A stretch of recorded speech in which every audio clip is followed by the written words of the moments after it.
I'm going to be dragged for saying this, but it's the truth. I have always had pretty privilege. I understand that I don't have a problem with, guys noticing me, and I've never had that problem. And I look really hideously fat. So that's the worst part about all of this, is that how terrible I look in this bad lighting. It's incredibly bad lighting. I bully the people in the airport who are destroying my my video with their loudspeakers. I bullied myself. I was talking about my hair and how much I hated it.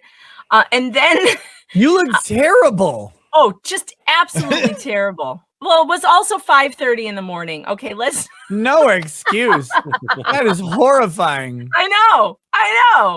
I look terrible. It's 5:30 in the morning, but you're 8 Bloody Marys deep. I wish I had been. And from the BMI back then, that wouldn't even get you tipsy. It's true.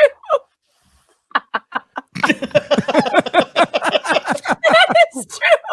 Really, of all the things I should have been suspended for, it's those 3 chins. Sorry, in the chat, Squizgar says, is bad lighting an ice cream flavor?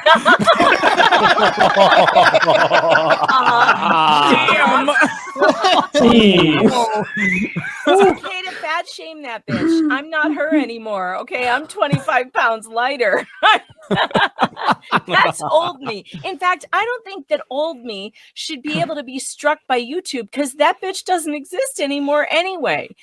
If I was you, though, I would actually tape a stick to my back pointed diagonally, and then I would plaster that picture right next to me with a little caption that says, "This was me, never again. Hashtag never again." Hashtag never again.